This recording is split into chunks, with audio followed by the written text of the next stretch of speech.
রাসূলুল্লাহ সাল্লাল্লাহু আলাইহি ওয়াসাল্লাম রওনা দিয়েছেন তার সাহাবীদেরকে নিয়ে। একটু জায়গায় থেমে গেছেন, বলতেছেন, সাহাবীরা তোমরা আমাকে পরামর্শ দাও, আমি কি করতে পারি? আমরা তো মূলত আসছিলাম আবু সুফিয়ানের বাণিজ্য কাফেলা আক্রমণ করার জন্য। এখন তো মক্কা থেকে পেশাদার সৈন্যরা এসে গেছে এবং তারা যুদ্ধের এলান করে দিয়েছে, আমরা কি সামনে আগাবো? থেমে যাবো। তো আবু বকর, উমর, উসমান সবাই তো তাগড়া, তারা বলছে, ইয়া রাসূলুল্লাহ আমরা আপনার সাথে যুদ্ধ করব, সামনে আকবরেন। রাসূলুল্লাহ সাল্লাল্লাহু আলাইহি ওয়াসাল্লাম তারপরেও দাঁড়ায় আছেন, বলতেছে, সাহাবীরা তোমরা আমাকে পরামর্শ দাও। তখন আনসারী সাহাবীরা বুঝতে পারছেন যে আল্লাহ রাসূল সাল্লাল্লাহু আলাইহি ওয়াসাল্লাম এই কথা আনসারীদেরকে ইন্ডিকেট করে বলতেছেন। আনসারীদের সর্দার দাঁড়ায় গেছেন, বলছে, ইয়া রাসূলুল্লাহ আপনি কি আমাদের মতামত জানতে চান? বলছে, হ্যাঁ তোমরা আমাকে পরামর্শ দাও। তো ওই সাহাবীরা বলতেছেন, ইয়া রাসূলুল্লাহ আপনি আমাদেরকে এগিয়ে চলেন, যদি সামনে কোনো সমুদ্র থাকে আর আপনি যদি নির্দেশ দেন এই সমুদ্র ঝাঁপিয়ে পড়তে হবে, আমরা সবাই আমাদের ঘোড়সওয়ার নিয়ে সমুদ্রের মধ্যে ঝাঁপিয়ে পড়বো। ইয়া রাসূলুল্লাহ আপনি আমাদেরকে নির্দেশ দেন, সামনে যদি কোনো অগ্নির কুণ্ড থাকে আপনি যদি নির্দেশ দেন এই অগ্নির কুণ্ড আমরা পার হয়ে যাব।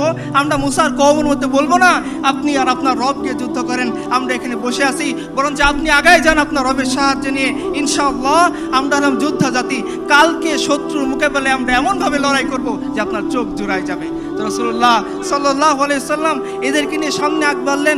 বাহনের সংকট দেখা দিল, তিনজনের জন্য একটা বাহন, ঠিক একই বাহন ইমামুল মুরসালিন, সাইয়্যিদুল আম্বিয়া, খাতামুন নবিয়্যিন, নবীনা মুহাম্মদুর রাসূলুল্লাহ সাল্লাল্লাহু আলাইহি ওয়াসাল্লাম, উনিও সেই তিনজনের একজন, যিনি বাহন শেয়ার করে চলতেছেন।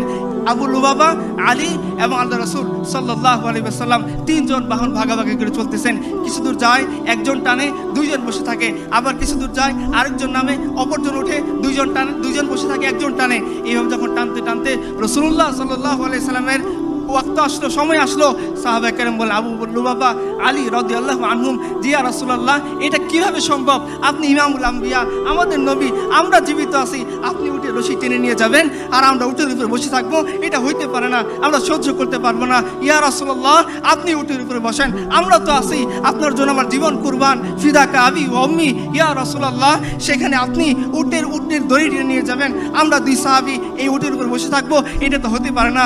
রাসূলুল্লাহ সাল্লাল্লাহু আলাইহি সাল্লাম তখন জবাব দিয়ে বলতেছিলেন, পৃথিবীর মানুষ শুনে রাখেন, ইতিহাস শুনে রাখো, এই লোকের অত্যাচারী সম্পদ লুটেরারা তোমরা শুনে রাখো। রাসূলুল্লাহ সাল্লাল্লাহু আলাইহি ওয়াসাল্লাম তখন বলতেছিলেন, আরে আমার সাহাবীরা তোমার সওয়াবের দরকার আছে, আমার বুঝি দরকার নেই? তোমরা কি শক্তিশালী দিক থেকে আমার চেয়ে বেশি নাকি? তোমরা উটের উপরে ওঠো, আমি উট টেনে নিয়ে যাবো।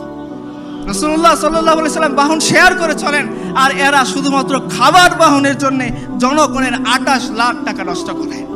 আপনি চলে যান উমরের কাছে, আমাদের পিতা রাসূলুল্লাহ সাল্লাল্লাহু আলাইহি ওয়াসাল্লাম হাতে গড়া খলিফা, তিনি যখন বাইতুল মাকদিস বিজয় হচ্ছেন, তিনি যখন যাচ্ছেন বাইতুল মাকদিসে ইহুদিদের সাথে চুক্তি করতে, কয়টা বাহন নিয়ে গেছেন? কয়টা গাড়ি নিয়ে গেছেন? কয়টা BMW ছিল? তার আগে পরে কতগুলো সৈন্য ছিল? কয়টা বডিগার্ড তার ছিল? তাকে রক্ষা করার জন্য, নাচার জন্য কয়টা নর্তকী ছিল? ছিল কেউ?